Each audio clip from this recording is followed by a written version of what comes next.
Est-ce que GTA 6 va finalement être complètement woke et va détruire un peu l'esprit de GTA qu'on connaît? L'inquiétude en tout cas est en train de monter du côté des joueurs et j'ai trouvé un article super intéressant que je voulais partager avec vous. On va décrypter tout ça, on va en parler, vous allez voir, installez-vous parce que vraiment l'article est très bien écrit. Je trouve que voilà, le journaliste a fait du super boulot. Donc installez-vous confortablement, on en parle tout de suite sur la chaîne, c'est parti.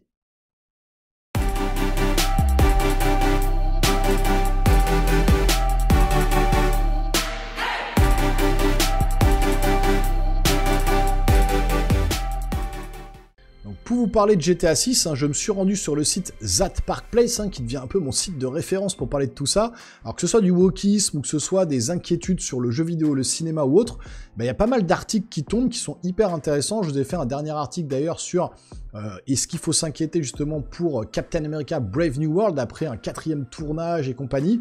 La vidéo commence a un peu fonctionné, j'ai l'impression que ça vous intéresse plutôt pas mal, donc n'hésitez pas à aller voir cette vidéo. Et puis là, voilà, l'inquiétude monte auprès des joueurs, surtout pour savoir si GTA 6 va être woke. On le sait que Sweet Baby Inc., la DEI et tout ça, s'est emparé un peu du monde du jeu vidéo, et notamment Rockstar a rejoint justement Sweet Baby Inc., il les a engagés. Donc est-ce qu'il faut craindre justement que GTA 6 devienne complètement woke et nous bombarde dans le jeu d'idéologie qui va plomber justement le gameplay et le reste? Et voilà, il y a un article de Francesco Solbach qui est hyper intéressant, vous allez voir, installez-vous, franchement, mettez un petit plaid, un petit café, c'est un article qui est assez long, donc on va essayer de le détailler un petit peu, et ça reste intéressant à voir. Alors vous allez me dire tout de suite, oui mais attends, GTA 6, c'est la décadence, c'est le côté dépravé du jeu vidéo, voilà, on peut aller voir des prostituées, on peut écraser des gens, on peut tuer des gens, voilà, il y a des gens gays, des gens LGBT, des trans, des noirs, des asiatiques, tout ce qu'on veut, c'est mélangé là-dedans. Mais oui, mais attention, là ça va peut-être faire l'effet inverse. Alors, est-ce qu'on va se plaindre de dire, ouais, mais du coup, s'ils enlèvent justement le côté LGBT, le côté black, le côté machin, du coup, c'est plus woke, alors qu'est-ce que... Voilà, et justement, vous allez voir que c'est plus profond que ça, on va en parler, et vous allez voir que c'est intéressant. Les certifications des employés de DEI, donc encore une fois, équité, diversité, inclusivité, mettent en évidence le changement silencieux qui menace Rockstar. Alors, qu'est-ce qu'ils nous disent? GTA 6 est-il un jeu woke? Certains changements chez Rockstar suscitent l'inquiétude des joueurs quant à l'avenir de cette franchise de longue date. Existe-t-il un autre jeu vidéo au monde plus attendu en ce moment que GTA 6? Non, il n'y en a pas. Le jeu le plus attendu, c'est celui-là, il n'y a pas photo, c'est clair et net. GTA 5 est sorti en 2013 et s'est vendu comme du chocolat chaud lors d'une froide journée d'hiver au pôle Nord. Il n'est donc pas surprenant que tout le monde attende GTA 6 avec impatience. L'attente a été longue, plus de 12 ans, et nous n'avons toujours pas le jeu entre les mains. Pourtant, en 2023, Rockstar a publié la première bande-annonce de GTA 6, et elle était tout simplement époustouflante. C'est vrai que ça claquait de ouf. Pourtant, dès que l'enthousiasme pour la bande-annonce s'est répandu, des inquiétudes ont commencé à faire surface. Un changement de protagoniste. Les gens ont commencé à se demander, GTA 6 est-il woke? Après avoir eu un aperçu du nouveau personnage jouable du jeu. L'un des changements les plus notables de GTA 6 est l'introduction du premier protagoniste féminin de la série. Ah, attention, calmez-vous tout de suite dans les commentaires. Le personnage féminin, ça, c'est pas grave, et justement, ça peut amener autre chose. Ils vont en parler, ils vont le détailler, et c'est là que c'est intéressant. Alors que tous les précédents volets mettaient en scène des protagonistes masculins, GTA 6 inclura à la fois un protagoniste féminin et un protagoniste masculin. Un peu comme Bonnie and Clyde. Cette configuration à deux protagonistes n'a cependant pas complètement atténué le scepticisme de certains fans à l'égard du jeu. Soyons clairs, critiquer le jeu uniquement parce qu'il inclut une protagoniste féminine n'est pas un argument valable, et je le valide, c'est clair. C'est pas parce qu'il y a une femme, tout de suite, que c'est woke. Ça y est. Le wokisme, c'est beaucoup plus large que ça, et à chaque fois que je parle dans mes vidéos, il y a des gens qui s'insurgent en disant « Ouais, c'est pas parce qu'il y a une femme, mais vous allez pas au bout de mes vidéos. » Parce que je dis « femme », mais après, il y a d'autres choses qui arrivent, qui vont faire en sorte que le jeu ou le film en question dont je parle dans ma vidéo soit woke. Voilà, des idéologies, certaines choses qui sont dites dans le film ou dans le jeu. Sauf que vous vous arrêtez à la première chose que je dis quand je me fais critiquer négativement dans mes vidéos, vous vous arrêtez immédiatement sur « Ouais, t'as dit que c'est une femme, t'es complètement anti-femme, t'es misogyne. » Sauf que vous allez pas au bout des vidéos. Allez jusqu'au bout des vidéos pour voir ce que je dis, parce que c'est construit quand même, mes vidéos, c'est pas, je dis pas ça en l'air. Donc voilà, Rockstar a une réputation exemplaire en matière d'histoire exceptionnelle et de personnages bien écrits. D'Arthur Morgan dans Red Dead Redemption 2 au trio chaotique mais convaincant de Trevor, Michael et Franklin dans GTA V, Rockstar a toujours excellé dans la création de personnages qui trouvent un écho auprès des joueurs. Si le seul problème est l'inclusion d'une femme en tête d'affiche, cela ne devrait pas à lui seul justifier une critique. Je suis complètement d'accord. Je suis complètement pour ce couple, Bonnie and Clyde un peu là, mexicaine, américain, je sais pas si les mexicains aussi, mais plutôt américain et mexicaine, voilà, qui vont être un espèce de couple de braqueurs. Moi, ça me va carrément. Ça m'a pas choqué dans le trailer et ça me choque pas encore là, exactement comme ce qu'il dit dans l'article. Mais il va pousser le truc un peu plus loin. En fait, l'idée d'un personnage principal féminin dans la série GTA n'est pas nouvelle. En 2011 et 2012, on a demandé à Dan Houser, cofondateur et scénariste de Rockstar, si la série comporterait un jour un personnage principal féminin. Sa réponse a été claire. Si l'histoire l'exigeait, alors absolument. Il a même été spéculé qu'avant son départ de Rockstar en 2020, Houser avait terminé ou était sur le point de terminer un traitement pour GTA 6. Selon certaines informations, le jeu devrait s'inspirer d'une histoire de style Bonnie and Clyde, influencée par Bonnie and Clyde de Warren Beatty et True Romance de Tony Scott. Si tel est le cas, Houser lui-même a approuvé l'idée de raconter une histoire convaincante qui pourrait fonctionner avec un protagoniste féminin. Cela devrait mettre un terme à cette inquiétude, n'est-ce pas ? Et pourtant, il y a un autre problème sous-jacent ici, qui met en évidence une inquiétude plus profonde concernant l'avenir de Rockstar Games. Si vous avez prêté une attention particulière, vous avez peut-être déjà remarqué la première véritable inquiétude. Dan Houser a quitté Rockstar en 2020. C'est là que ça va se compliquer. Le départ des créatifs clés. En 2023, Michael Unsworth, un autre scénariste chevronné et créatif clé derrière GTA 4, GTA 5 et Red Dead Redemption 2, a également quitté l'entreprise. Pourquoi ces départs ? Que se passe-t-il chez Rockstar ? Et c'est là qu'il va essayer de détailler un petit peu tous ces problèmes. À ce jour, personne ne le sait vraiment. Houser, connu pour sa discrétion et sa timidité face aux médias, est resté silencieux sur la question et le départ d'Unsworth ne fait qu'ajouter à l'incertitude. Ayant vu de nombreuses entreprises perdre des talents seniors ou des créateurs fondateurs, je sais à quel point cela peut être souvent un fléau pour leurs projets futurs. Lorsque les personnes clés à l'origine des plus grands succès d'un studio ne sont plus impliquées, cela soulève des inquiétudes légitimes quant à la qualité de leur prochain titre. On peut citer typiquement Dragon Age Vanguard, où les seniors ont quitté le navire et on a vu ce que ça a fait comme jeu inclusif au possible, ultra woke, mal foutu au niveau du gameplay, au niveau de l'histoire, au niveau de tout. Au-delà du wokisme, vous l'enlevez, allez voir tous les critiques des youtubeurs qui sont pas vendus, comme jeuxvideo.com et autres, allez voir les vrais youtubeurs. Bibi300, Le Grand Malandrin, des gens comme ça qui sont pas payés forcément pour dire du bien du jeu. Ils ont dézingué le jeu, ils ont dit que c'était nul.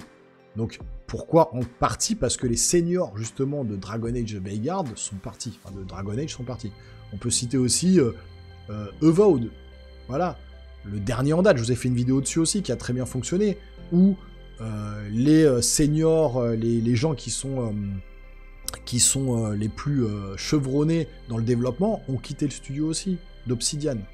On peut citer aussi Ubisoft, où ça, ils ont avoué, mais même pas à demi-mot, ils ont carrément avoué en interview qu'ils avaient viré, que les seniors développeurs avaient quitté le navire et qu'ils avaient 50% de jeunes développeurs qui n'avaient jamais fait de jeux vidéo de leur vie.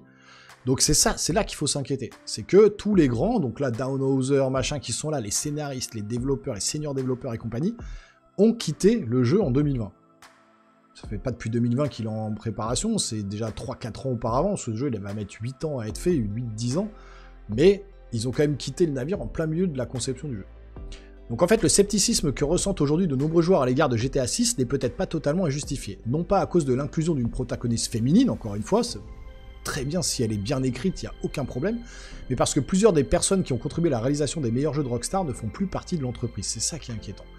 L'évolution du paysage des franchises bien aimées. Il est également important de reconnaître une tendance plus large qui a alimenté ces inquiétudes. De nombreux joueurs ont le sentiment que les suites de franchises appréciées, autrefois réputées pour leur narration solide et leurs personnages mémorables, ont été de plus en plus remplacées par des scénarios médiocres et des protagonistes mal conçus.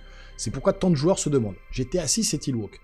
Ce sentiment, souvent décrit comme le remplacement de personnages masculins forts par des Marisu féminines, et là on pourra très typiquement citer Star Wars Outlaws, ne se limite pas aux jeux vidéo. Des critiques similaires ont été formulées à l'encontre de films et d'émissions de télévision. Bien que je ne blâme ni ne juge ceux qui ressentent cela, il est essentiel que cette peur ne nous aveugle pas aux nuances. Très bien dit. Il y a effectivement eu des cas où des décisions créatives mal gérées ont aliéné les fans. Par exemple, The Last of Us Part 2 a dû faire face à des critiques négatives concernant son traitement de personnages appréciés. Star Wars Les Derniers Jedi a divisé le public quant à la représentation de personnages historiques, et des inquiétudes émergent déjà à propos de Ghost of Yotei, la suite de Ghost of Tsushima, avec cette fameuse actrice activiste pro-woke, transgenre LGBT, qui crache sur l'homme blanc en général et compagnie, et qui a été choisie pour incarner les traits de l'héroïne du jeu Ghost of Yotei. Je vous avais fait une petite vidéo là-dessus aussi. Il est toutefois tout aussi important de ne pas tirer de conclusions hâtives sans preuve. Tout à fait. Prenons par exemple une photo récemment publiée par Rockstar célébrant ses employés. Certains l'ont utilisée comme preuve pour affirmer que GTA 6 sera woke ou politiquement correct. Mais il convient de noter que l'image a été publiée en 2019 pour célébrer la journée internationale des femmes. Donc c'est pour ça qu'il faut faire attention quand même à tout ce qui est mis sur internet.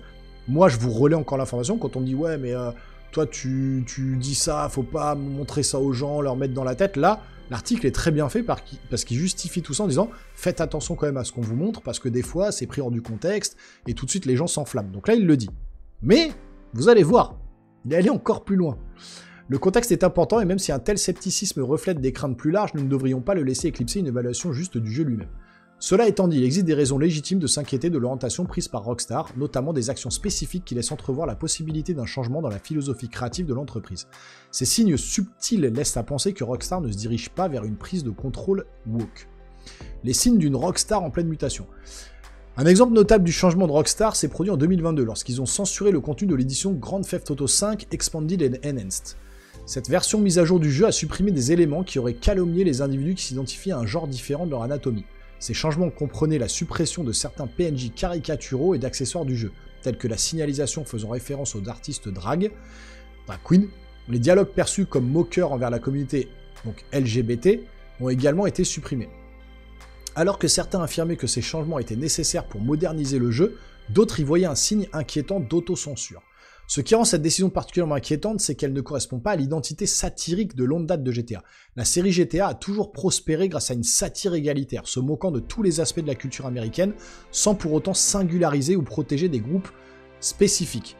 Des politiciens aux célébrités, personne n'a été épargné par l'humour mordant de GTA, pourtant la suppression de contenu soulève des questions. Pourquoi censurer uniquement ce contenu? Pourquoi supprimer des blagues sur un groupe, tout en laissant intactes d'innombrables autres parodies?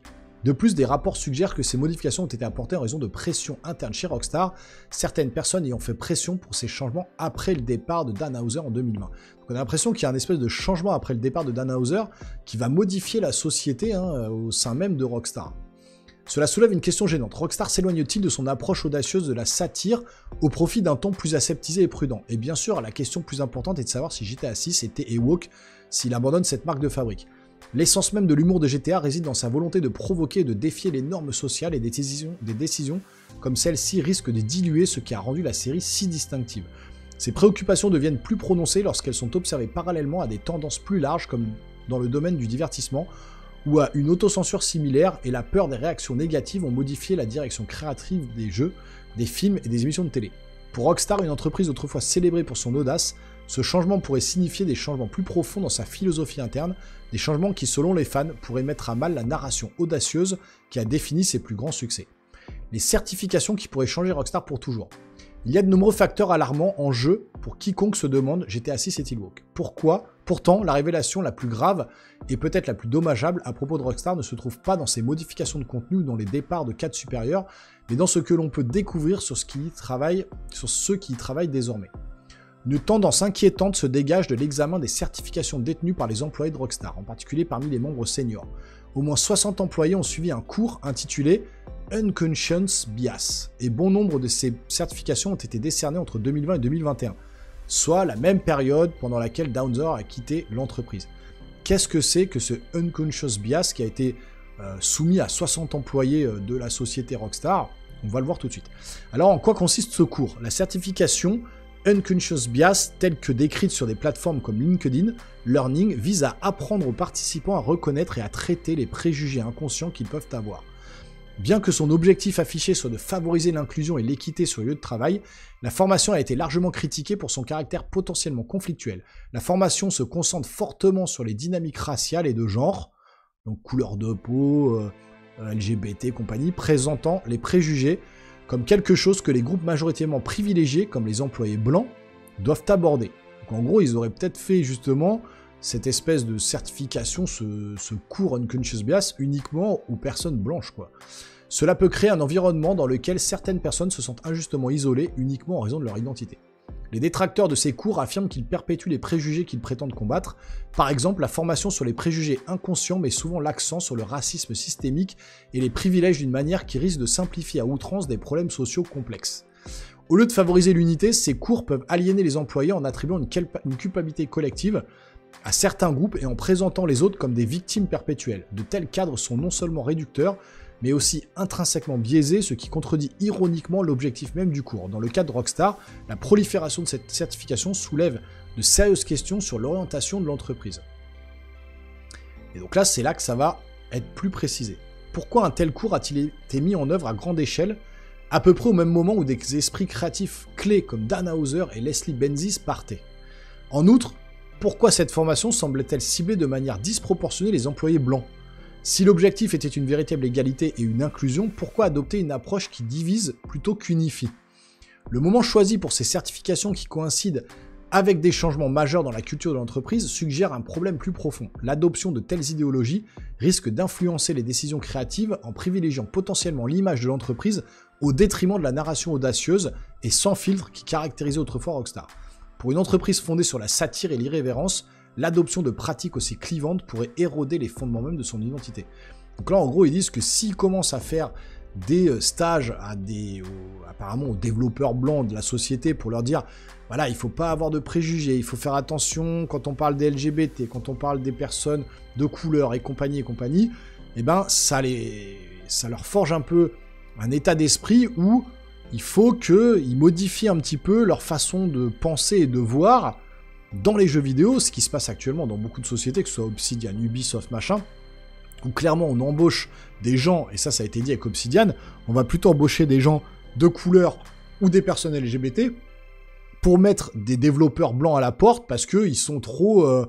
voilà, ils sont pas assez inclusifs et voilà, ils veulent plus de diversité. Et donc plutôt que d'engager des gens compétents, on va prendre plutôt des gens qui viennent des minorités pour, voilà, encore une fois, rentrer dans ce quota, dans ce système de DEI. Et donc là, c'est pas vraiment ce qui se passe avec Rockstar, mais tous les employés de Rockstar, potentiellement blancs, auraient eu ces fameux stages pour, voilà, ne pas rentrer dans des idées, voilà, qui pourraient choquer, justement, ces minorités. Et donc, ça pourrait avoir forcément un impact sur le jeu de Rockstar, puisqu'ils pourraient, en contrepartie, enfin justement, à contrario de ce qu'on connaît d'habitude, dans ce qui est le wokisme, ils pourraient carrément enlever justement des trucs LGBT, des trucs avec des personnes de couleur, etc., pour ne pas choquer ces personnes, les minorités et autres. Donc du coup, ça ferait l'effet inverse, quoi, en fait. Une autre certification obtenue pour les employés de Rockstar soulève encore plus de questions sur l'orientation de l'entreprise et la possibilité d'un glissement vers le politiquement correct. Voilà, c'est ça en fait. C'est plutôt que d'être sur le politiquement incorrect, ce qui a toujours été GTA, parce que je me suis un petit peu embrouillé dans ma façon de parler, ce qui était politiquement incorrect pourrait devenir pour GTA justement politiquement correct. Et édulcorer un petit peu tout ce truc qui fait le sel du jeu, quoi, depuis des années et des années. Donc là, ça ferait l'effet inverse. Et les gens qui sont fans, les joueurs qui sont fans de GTA pourraient dire « Mais non, mais c'est n'importe quoi, vous avez complètement édulcoré le truc, vous êtes sur du politiquement correct, c'est pas ce qu'on veut dans GTA. » Mais du coup, ça pourrait faire l'inverse, quoi.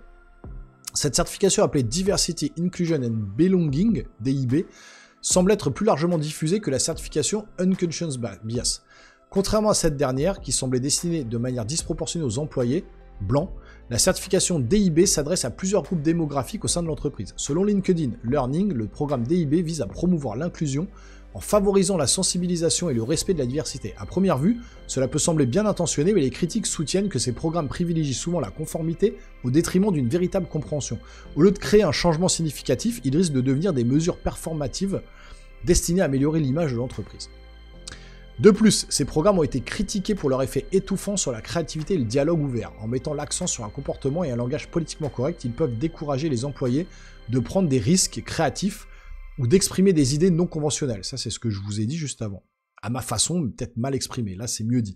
Pour une entreprise comme Rockstar dont l'identité est depuis longtemps liée à la satire audacieuse et à la narration audacieuse, ce changement de culture d'entreprise pourrait avoir des conséquences importantes. La présence des certifications Unconscious Bias et Diversity Inclusion Belonging suggère un changement culturel au sein de Rockstar. Une telle transformation risque d'aliéner les fans fidèles et de saper l'héritage de Rockstar en tant que provocateur dans l'industrie du jeu vidéo. Un carrefour pour Rockstar et GTA 6. Je dois dire que le scepticisme et peut-être même la paranoïa que ressentent les joueurs lorsqu'ils se demandent si GTA 6 est woke n'est pas totalement infondé. Certains signes indiquent clairement qu'un changement s'est produit chez Rockstar et pas nécessairement pour le mieux. Ces signes indiquent que l'entreprise pourrait désormais se concentrer sur ce que l'on appelle le public moderne, un segment démographique qui, bien que constamment invoqué par les entreprises, semble souvent mal défini ou inexistant. Est-il possible que Rockstar, comme d'autres entreprises comme Ubisoft, BioWare et Rocksteady, soient tombés dans le piège de ce que certains appellent l'endoctrinement woke, qui semble imprégner l'industrie du divertissement aujourd'hui? Je n'en suis pas sûr et j'espère sincèrement que non, mais je ne peux pas non plus ignorer ces signes.